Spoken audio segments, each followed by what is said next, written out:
Dear students, आज हम gate के क्वेश्चंस में जो नोजल और कंडेंसर वाली टॉपिक है उसमें से जो प्रॉब्लम पूछी गई 2020 में से उसको यहाँ पे देख लेते हैं।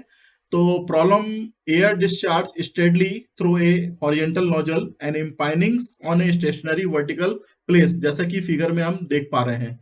तो एटमॉस्फेरिक प्रेशर दिया हुआ है 0.36 किलो पास्कल, और जो प्लेट के टाइम पे हमें प्रेशर निकालना है वो हमको यहाँ पे फार्मूले के लगाने के साथ ही हम निकालेंगे। तो प्रॉब्लम में और क्या दिया है पहले ये देख लें। The inlet and outlet areas of the nozzle are 0.1 metre square and the 0.02 metre square respectively. Take air density as a constant and equal to the 1.2 kg per meter cube. If the inlet gauge pressure of the air is 0.36 kilopascal, the gauge pressure at point O on the plate कितना होगा kilo pascal में, ये हमें निकालना है। तो according to the questions, जैसा कि प्रॉब्लम में दिया हुआ है, जैसा कि हम डायग्राम में यहाँ पे देख रहे हैं कि शुरुआत वाला जो प्रेशर है वो 0.36 किलो पास्कल दिया है। अब कंटिन्यूटी इक्वेशन लगा के हम यहाँ पे जो हमारा अननोन पैरामीटर है उसको निकाल लेंगे। जैसा कि हमारे पास V2 नहीं पता है तो उसको भी निकाल सकते हैं। तो 0.1, जैसा कि हमारे पास एरिया दिया हुआ था, V1 is equal to 0.02 A2 V2। इसके बाद जो V2 बराबर हमारे पास वैल्यू निकल के आएगी, ये 5V1 निकल के आएगी। इसका यूज हमें बर्नौली इक्वेशन में करना है। तो P1 बाई रो जी, जैसा कि बर्नौली इक्वेशन होती है, V1 square by 2G plus Z1 is equal to P2 by rho g plus V2 square by 2G plus Z1।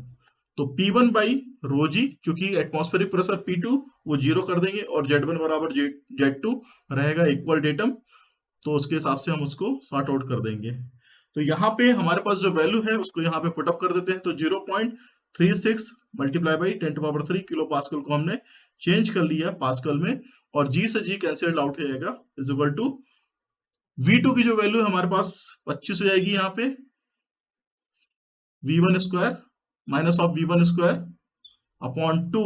तो यहाँ से जो V1 की वैल्यू निकल के आएगी वो 5 मीटर पर सेकेंड, और जो V2 की वैल्यू निकल के आएगी, चूंकि हम पुट कर देंगे 5 इंटू 5 तो 25 मीटर पर सेकेंड।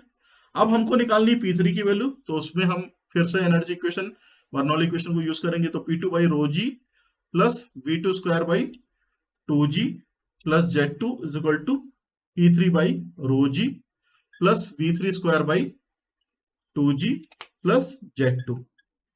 तो यहां से हम जो P3 की अननोन वैल्यू है उसको निकाल सकते हैं। P3 by rho g is equal to V2 square by 2G। तो P3 is equal to G से G कैंसिल आउट हो जाएगा, V2 square by 2 multiply by density. तो डेंसिटी की वैल्यू 1.2 है और V2 की वैल्यू हमारे पास 25 है, इसको भी पुट कर सकते हैं। 25 का स्क्वायर बाई 2 मल्टीप्लाई बाई 1.2। तो P3 की वैल्यू आ जाएगी यहाँ पे 0.375 किलो पास्कल, जो कि एक विकल्प में से है।